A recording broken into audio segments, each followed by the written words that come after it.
Today, we're just going to be talking about different ways of generating business outside of just working leads. Of course, I believe leads is the name of the game, but I think that there's other ways of generating business outside of just working the leads. And I think so many agents are just so strictly focused on just working leads that they're walking away from a lot of business. So we're going to talk about that today, just some different ways of generating business outside of just working leads. So let's go ahead and get started. All right. So we talk about leads. Again, like I said, leads, I believe, is the name of the game. I think it's very important to have a steady flow of leads on a regular basis. Whether that is direct mail leads or Facebook leads, I think that it's very important to have that steady flow of leads. And you just need to kind of get in the routine of placing that consistent lead order every single week. And if you're not doing that, well, it could be why you have some slow weeks. Because I've seen it happen. It's everything I teach is because things that have happened to me in the past, mistakes even maybe that I've made. Maybe there was more than likely probably a time where I cut back on ordering leads or wasn't ordering leads every single week. And then I noticed a drop in production. So, that's why it's crucial to have that steady flow of leads on a regular basis. And again, this training, it's not to talk people out of ordering leads on a regular basis. Leads is what gets us out in the field. It's the other opportunities out there that are going to help, as I mentioned in the training, the thing that I put out last night. This is to show you how you can double your production. So many other ways of writing business outside of just working the leads. But like I mentioned, direct mail, Facebook, the good thing about Facebook leads is that, Facebook leads, I kind of look at as those are leads for right now. Because direct mail, it's going to take a good 4 or 5 weeks before those leads come in.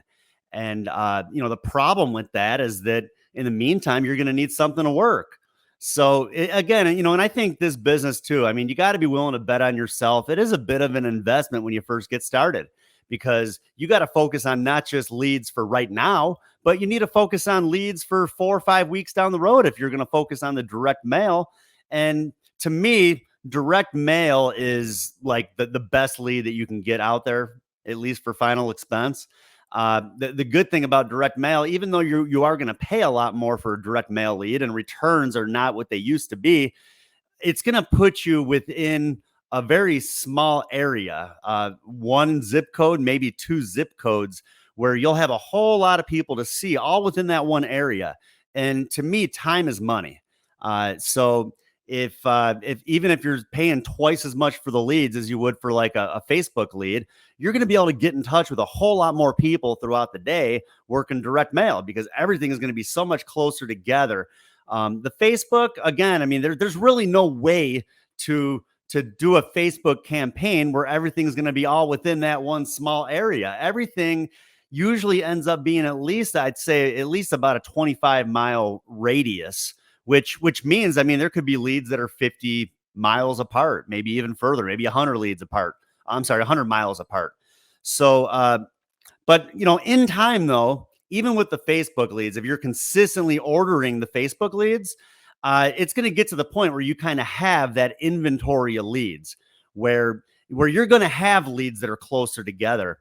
And even right now, I'm working Facebook leads and kind of the same thing. I have leads that they might be 4, 5, 6 weeks old that I still maybe haven't been able to get a hold of the people, and I'm still working them. But now I'm working those along with the new leads that come in. So they start to add up, and I start to have more leads that are all within one area. So, usually I'll separate my days by location. I'm out in the field 3 days a week right now. Usually Tuesday I'll work a certain area, and then Wednesday another area, and then Thursday same thing, like another area. So I'll separate it like into 3 separate areas, and that usually seems to work out pretty well. And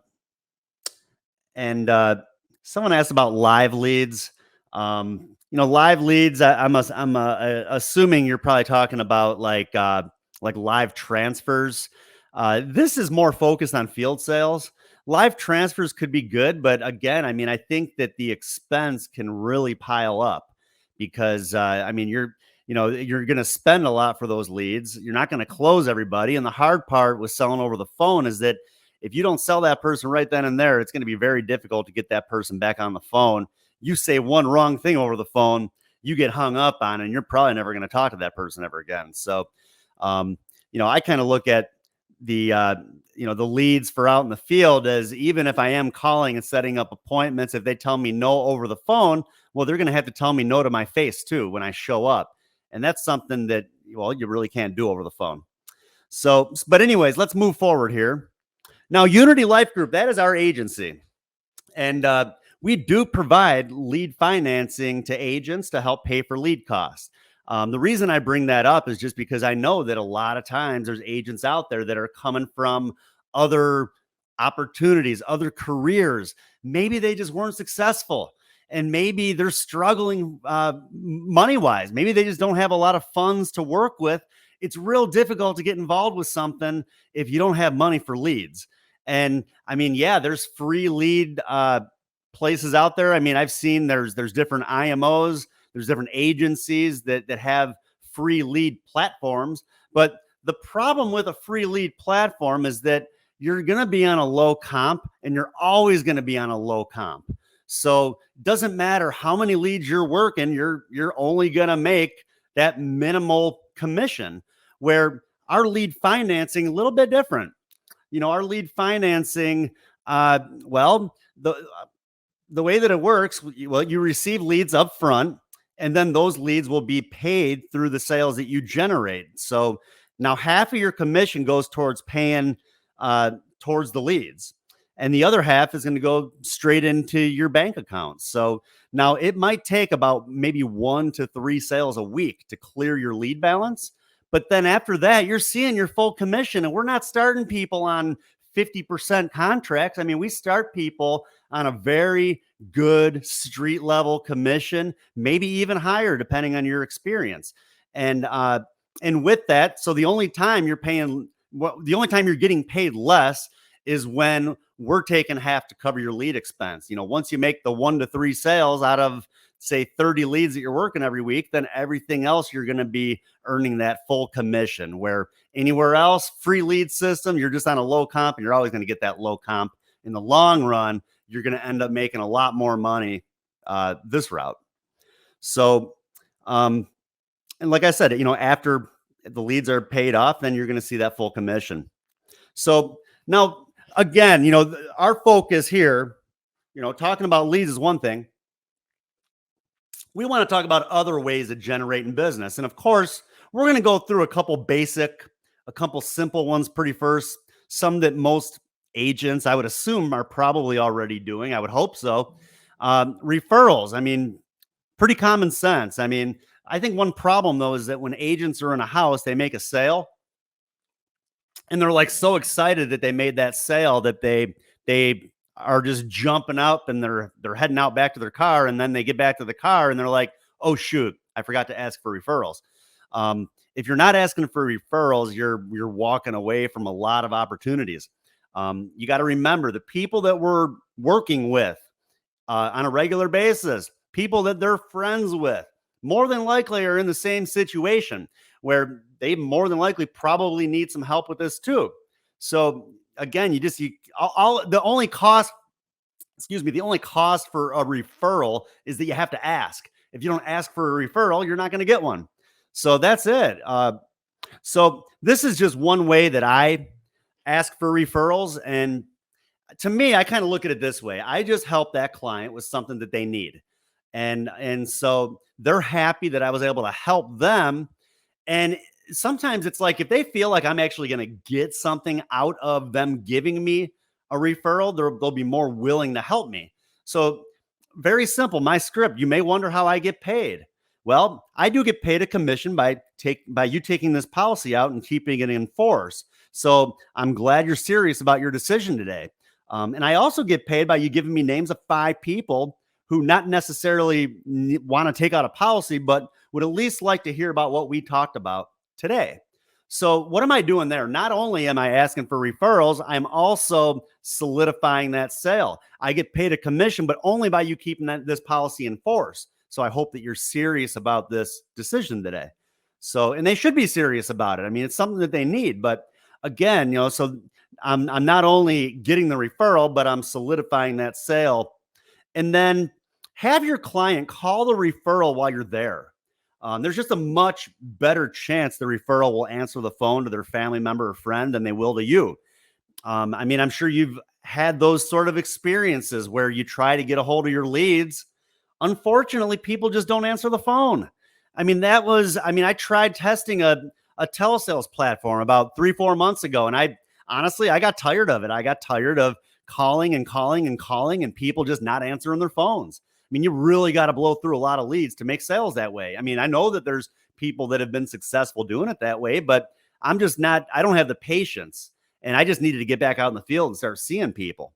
And, but even so, with referrals, your client, they could give you a name, they could give you a phone number. I mean, what are the chances that that person's going to answer the phone if you call? I mean, you can even leave a voicemail. They're not going to call you back. You could text them. They might call you back, but have the client call that person while you're there and try to get their name, address, and phone number. And of course, the relationship to your client. Address, same thing. Then you can just put it right into your stack of leads and you can door knock it just like other leads. Hey, Mrs. Jones, your sister Shirley had asked for me to come by. She was real happy with what I was able to do for her with a plan to help pay for her burial and funeral expenses. And she thought that I should maybe come by and explain it to you as well. How hard is that? What's that person going to say when you go to the door and you say that? Oh, no, I'm not interested. I doubt it. I mean, her sister referred you to that person. So, honestly, if they're mean and rude to you, more than likely that your client's probably going to hear about it, and it probably wouldn't be a good situation. So, now, if the client gets the referral on the phone, try to stop by like as soon as possible. And usually, what I'll say, and I'll usually have the client hand the phone over to me, and I'll just start talking to the referral, and I'll just tell them, "Hey, look, I happen to be about 10 minutes from where you're at, and I have a little bit of time right now. Will you be around for a little bit?" It's as simple as that, but try to get to that referral as soon as you can while it's fresh in their mind, and try to make time to go see them right away. I mean, the chances of you making that sale right then and there are much better than the longer that you put it off. So let's talk about group presentations and events. Again, first, we're talking about a few here that I would assume most people have done in the past. One little tip I would give you, that if you are working leads and if you end up in one of these group homes, or like like a senior apartment complex, go down and talk to the event coordinator, or just go down to the office and ask who plans the events, and talk to them, or at least get their phone number and call them, let them know what you do, and let them know. I always just say, it's always a really good time. We bring snacks, we do raffles, things like that. That's all they care about. They just want something to entertain their residents. So, again, reach out to that like event coordinator and do what you can to set up an event. And now, when you're there, and be sure to pass out flyers in advance. Do whatever you can so people know about the event. I've even maybe gone to talk to my client that's in the building, and I'll give them a bunch of flyers out, and I'll just tell her, would you mind handing these out to people in the building so they know what's going on? Usually they'll let you, even there's like a bulletin board. A lot of them, every single floor, even in the elevator, sometimes there's like a little bulletin board where you could put like a flyer. So anyways, the group presentation, I pretty much present just like I'm talking to one person. The same presentation that I use face to face with one person, I usually use in a group setting, and it seems to work pretty well. If you want that presentation, let me know and I can email it to you. Go back and watch my training from the last couple weeks, and we went through the presentation that I've been using for years that has helped me to really be successful and make a lot of sales out there. So, but that's really all I do. And then what I do then, I usually I'll either have like a flyer, or I'll just hand out like some index cards, and I'll tell people, write your name, address, and phone number on these, and we're using these as raffle tickets. We're going to be raffling off a couple gift cards now. And I'll usually pick up some gift cards to like maybe like a local restaurant, or like maybe Walmart, something like that. And then we will do a raffle. And then what did I just do? I created about probably 25 or 30 leads of the people that were there. Because I'll be honest, I mean, in a group setting, you're not going to really write a lot of business that day. You might write maybe one app, maybe two at most. But to me, it's just a lot of follow up. I think the goal is to be like the insurance man or the insurance woman in that building. Go back, introduce yourself again, talk to as many people as you can. I mean, I've even, my dad taught me this one. He'll take like a dozen donuts into one of these senior apartment complexes.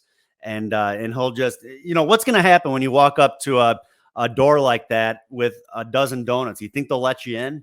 More than likely, yes. So, they'll let you in, and then you just set the donuts down, maybe put a little note and some business cards there.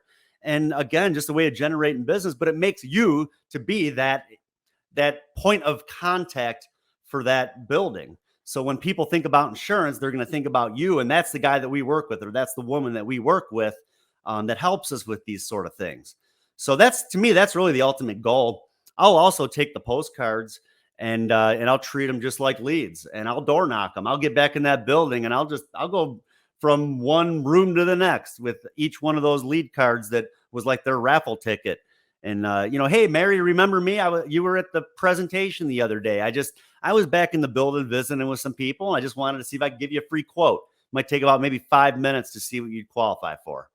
And they either tell you yes or no. I mean, but again, I mean, it's a great way to add additional business and to create a lot of additional leads at a minimal expense. Heck, that one direct mail lead that cost you $40 got you into a senior apartment complex, got you in front of a bunch of people, and you created about 25 or 30, maybe even more leads off of that one lead. You're going to write some additional business off of that. But again, I mean, you can't just do group presentations. I mean, I've seen agents that, I don't want to work leads. I just want to go into these senior complexes and do business that way. You're going to run out of people to see. You're going to run out of senior complexes. This is just a better way to do it. Focus on the leads. These are just additional ways to write business outside of the leads, remember. Another one would be flea markets. You can go to flea markets. It might cost you $20 for a table. I would recommend to bring people with you that can walk around and hand stuff out to people as they're walking around. And same thing, you can do a raffle. You can raffle things off. My key to any sort of thing like this is to get that contact information. If you can get the information from the people, you do a raffle and they're willing to provide that information, well, then that gives you a reason to get in touch with that person. And again, can write some additional business. And then, check with your local city hall or town hall too. And you can get a schedule of senior events that are going on in the area. Just another way to maybe be able to purchase or rent a table to get in front of people to kind of do the same thing. And the raffle even doesn't have to be, they don't have to stick around for the raffle. You have the contact information. You can do that raffle at the end of the day. Whoever wins, you give them a call, you shoot them a text, you let them know they won the gift card. Hey, it gives you another reason to stop by their house and drop the gift card off and maybe go through a presentation and see what you can do to help them. So then this would be another one. This one is a little unique. And I don't know what happened here. It looks like my text kind of got combined here a little bit. Sorry about that. But, and some of these too, I learned some of these from some other people, but they work. And so, I'm thankful, that I've been, worked with a bunch of successful people in the past. And, we kind of work together to kind of put together something of different ideas, again, to help agents to generate business outside of just working the leads. This was actually one from one of my prior managers, he had some of his agents that were doing this, and they had been very successful with it. Basically, after you make your initial sale, let the client know that you're going to be coming back in about 3 weeks, just to just to follow up, just to make sure that they receive their policy. You can verify all of the information on that policy, make sure everything is accurate, such as the face amount, the beneficiaries, uh, their premium is right, and let the client know that they were approved for a higher face amount. You will want to check the maximum face amount with the carrier that you wrote the policy with, but let them know too that even though they just took out a policy, that the best time to add coverage is when they know that they can get it. And right now, we know they'll qualify. We don't know if they will qualify down the road, how their health will be. So, real simple script here. I'm so happy, Mary, that I was able to help get you covered. I wanted to let you know that you qualify for an additional 10,000 in coverage, and that will only add an additional $25 to your premium. The best time to add coverage is when you know you can get it. We don't know what could happen with your health in the future, but we do know that funeral prices will continue to go up. So, would you like to take care of this additional coverage today? It's as simple as that. And again, what does it hurt by going back? Another thing that does, it solidifies the sale. It's a trust thing too. They trusted you enough to take out the policy, but then after they kind of saw that everything that you told them was accurate, they got their policy. They are covered. Well, now that trust even is a little bigger, a little better with you, and it's just a more solid relationship. They trust you. So now again, it's a great time to be able to add that additional coverage. Maybe they were a little hesitant at first. They said, okay, I'll start with a little bit. Now that they see that everything is legit, that it wasn't a scam or anything like that, well, maybe now it'll be a little bit easier to add some additional coverage. So here's another one too. Help the disabled. A lot of companies, they might not insure people that are on oxygen, or even like people that are using a wheelchair. So right there, if you're working in an area and you see like a sign on the door that says oxygen in use, or even if you see like a wheelchair ramp, why not stop by? What do you have to lose by stopping by? What's the worst thing that they could tell you? Sorry, I'm not interested. But real simple, and again, many people who are disabled, they don't think that they can get covered. And many agents, they might not be equipped to be able to write business on people who are on oxygen, or people who need wheelchair assistance. And so this could be a huge opportunity for yourself. So, don't be afraid to stop by the home when you notice the wheelchair ramp or oxygen sign. Let the person know what you do and that you may be able to help them. And here's the script. Looks like it cut off a little bit there again. Hi, my name is Adam Brsan. I'm a state licensed underwriter, and I was just assigned to help disabled people in the area with a state approved plan that will pay up to $35,000 towards your burial and funeral expenses. I noticed the oxygen sign or the wheelchair ramp, and I just wanted to make sure someone had been by to go over these benefits with you. Now, if no one has, I just need about 5 minutes to see what you'll qualify for. Where'd be a good place to sit. If the person already has coverage, sorry, I don't know why this slide did this, but yeah, anyways, if the person already has coverage, you may be able to get them better coverage at a lower price. I would just recommend to not replace business if the client is close to being past the 2-year contestable period, because that's something too. I feel pretty strongly about that.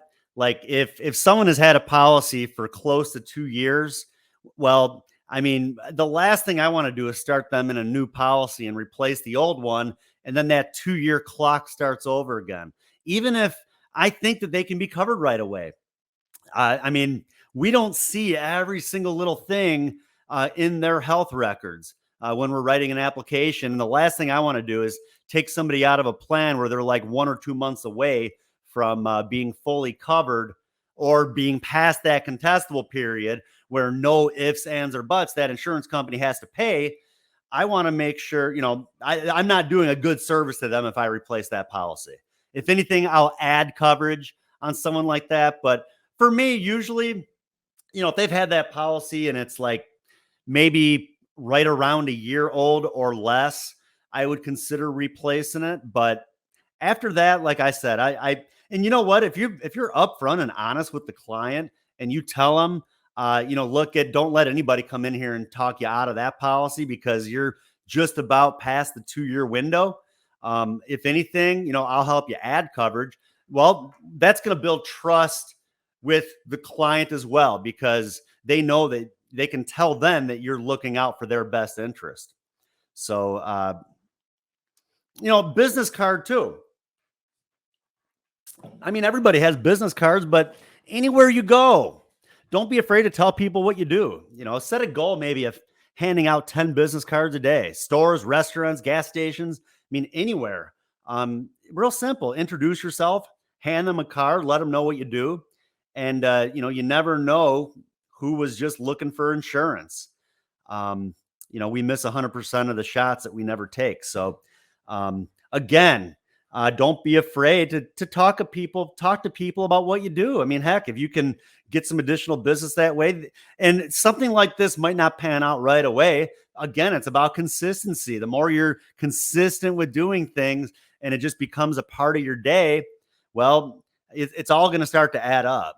And before you know it, you're going to be getting calls from people telling you, yeah, remember I was at the CVS getting my prescriptions filled and I ran into you and you handed me your business card and man, I need to get some of that insurance. So the next one, side to side and 3 across.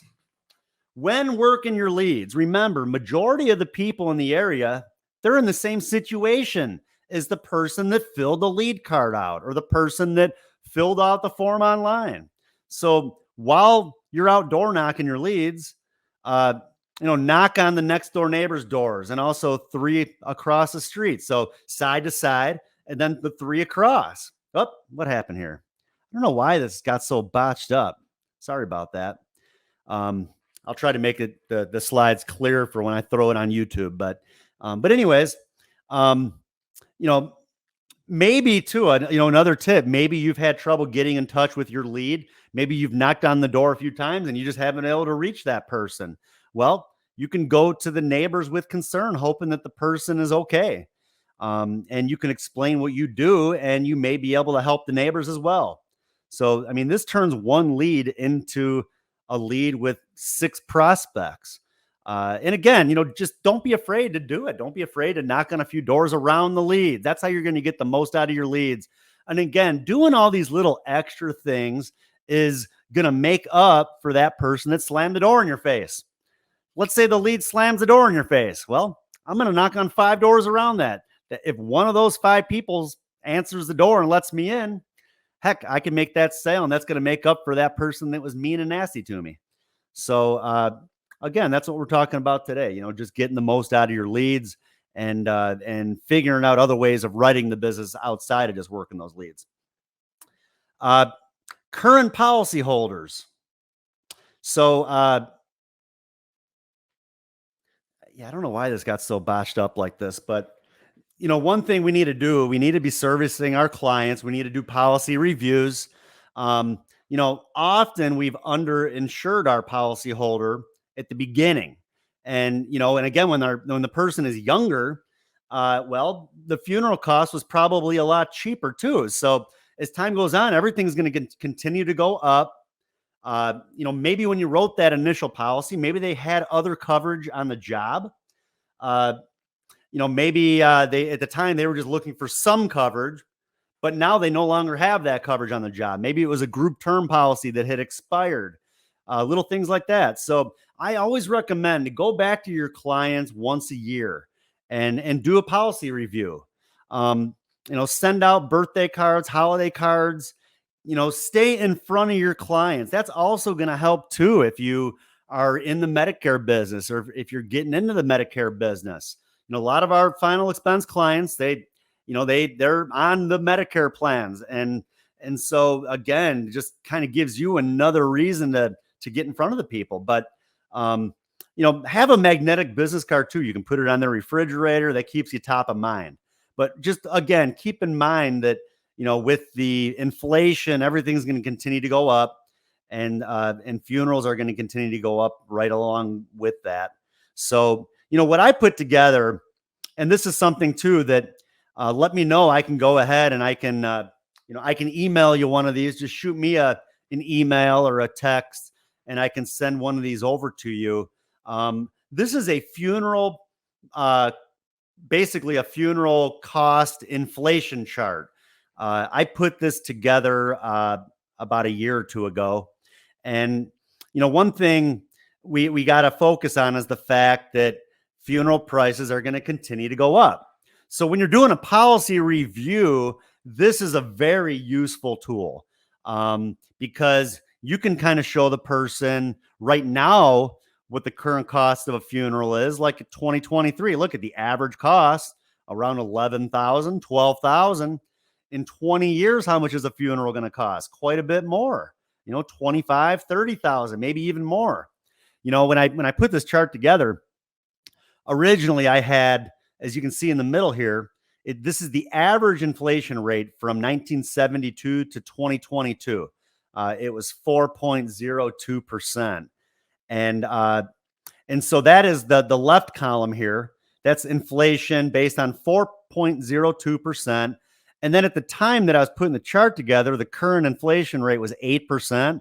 And I had to move it down to 6% because like at 8%, it was like disgusting to see how high the cost of these funerals could get, that I had to drop it down a little bit. So I dropped it down to 6% inflation. But what I do, I put my policyholders together kind of like as leads, and I'll door knock them just along with all of my other leads when I'm in an area. And so if I have a policyholder that maybe they took the policy out a year ago, I'll stop by the house and just very simple. Hey, Mary, Adam, remember me? I was over about a year ago and I helped you with your policy to pay for your funeral. And I was over this way, and I wanted to pop by just to kind of go through your policy, make sure that everything is accurate, and make sure that everything is still set up the way that you would like. And so I get in and I'll verify their beneficiaries with them. I see that, your son, Michael, is your beneficiary. And then if something were to happen to you and Michael at the same time, your daughter, Lisa, would come in to kind of take care of things. Is that still how you want this set up? And then I'll verify their face amount. I see that, you have a $15,000 policy, and I know you mentioned that you wanted to be buried, correct? And so, Mary, I know right now you're 65 years old. I mean, you're probably going to live to be at least 85, don't you think? I mean, most people feel like they're going to live forever. More than likely, she's probably going to tell you yes. So all you got to do then, you pull out this chart and you show her, well, look at, right now, Mary, you have enough coverage to cover your burial, your funeral. But like you mentioned, you're going to live another 20 years. If we look at the year 2023, well, it could cost at least 25,000 to be buried. It could cost almost 40,000 to be buried. So then, Mary, it's great that you have enough coverage for right now, but like you said, you're probably going to live at least another 20 years. I mean, I think we need to look at maybe some options for some additional coverage to make sure that you don't just have enough coverage for right now, but for 20 years from now, because you told me you're going to live to be at least 85. And so from there, I'll put together a few affordable options.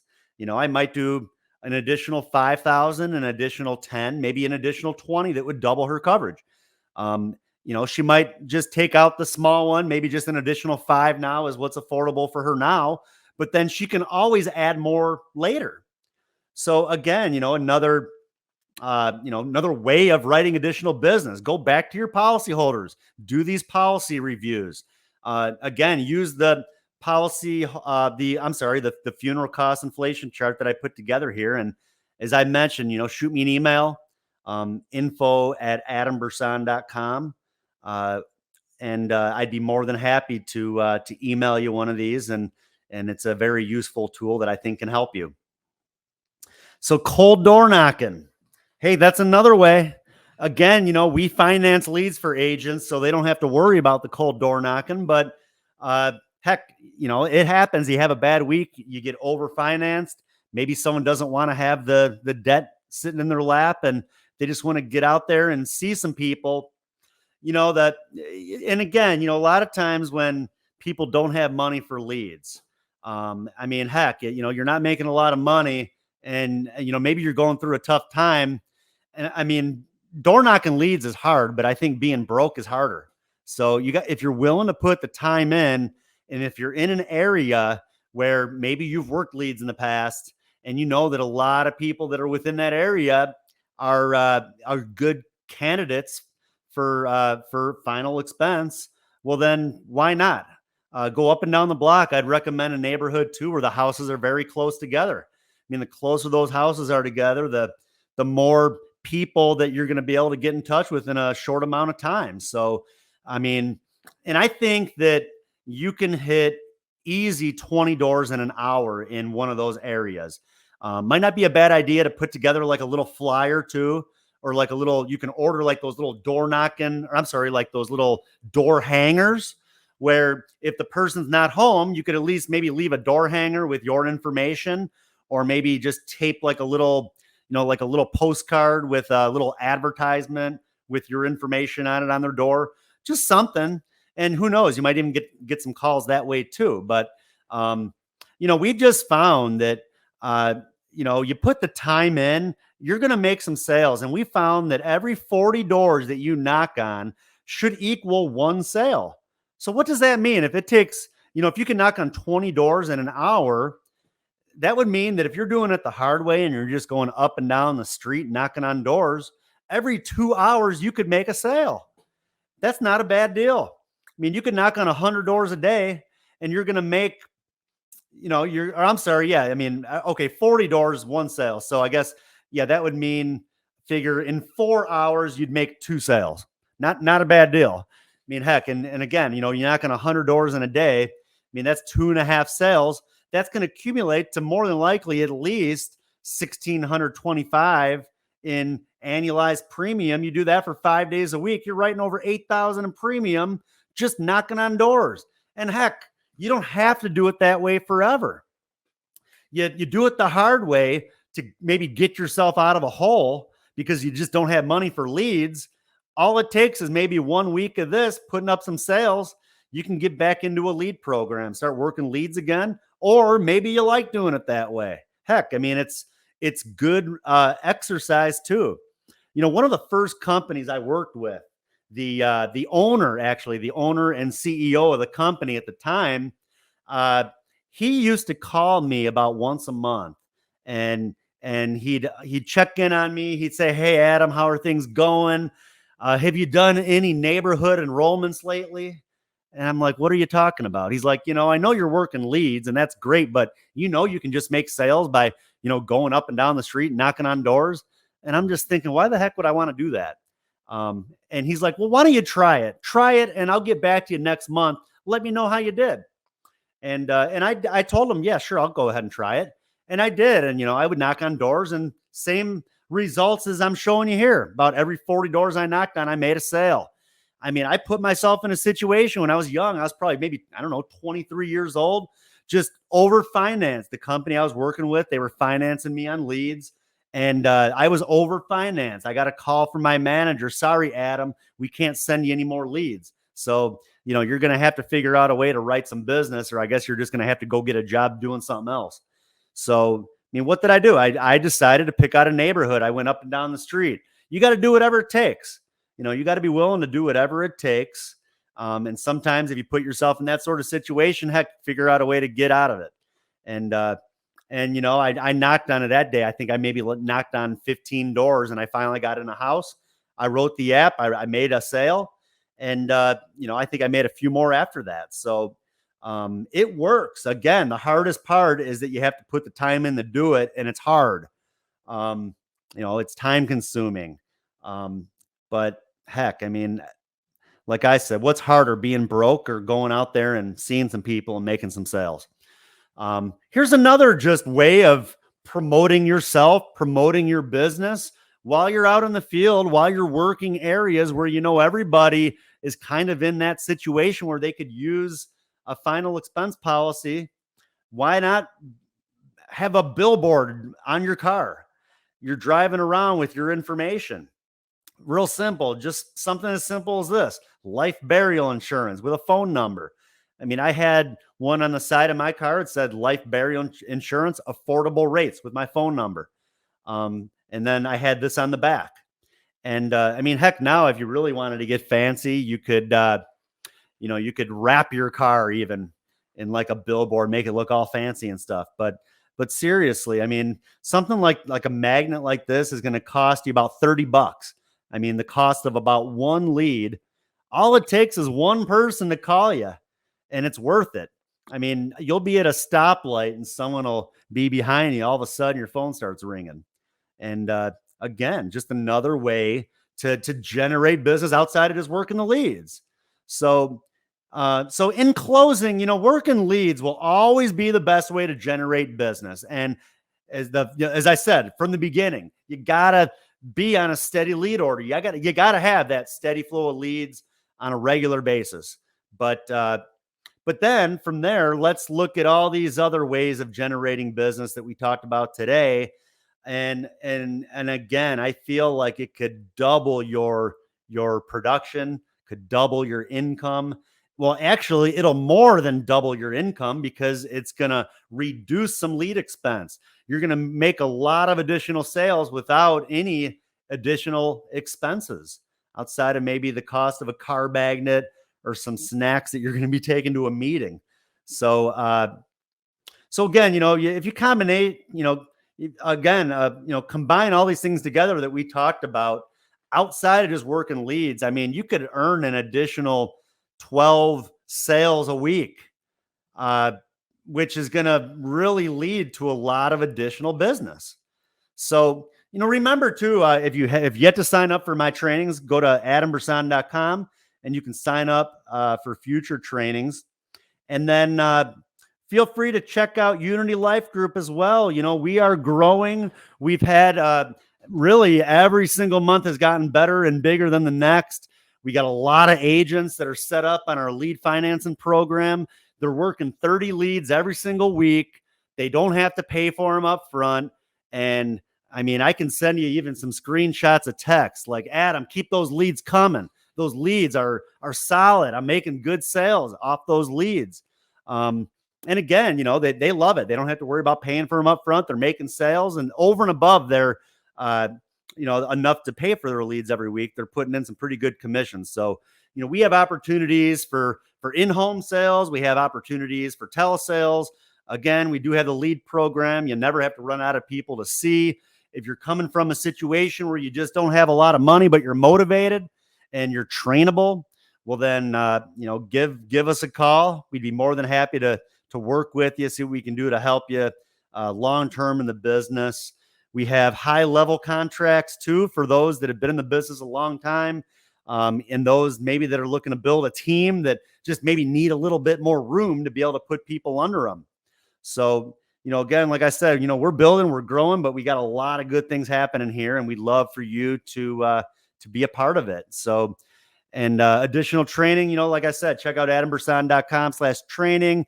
Also, our YouTube channel, youtube.com. You can even just search my name in YouTube and you'll find the YouTube page. And again, a lot of good content. All of these trainings are on there. And again, feel free to reach out to me if you have any questions, if you need anything. And like I said, take advantage of all of the information that you learn today. There's nothing on here that I teach that I haven't done myself, and it works. Like I said, 20 years in the business. If it didn't work, I'd be doing something else by now. So, take it, learn it, get out there and do it. And if you need any other assistance, any other help, feel free to reach out to me. Like I said, we're growing, we're building. We'd love for you to be a part of it. And And I hope you have a great week. Thanks again.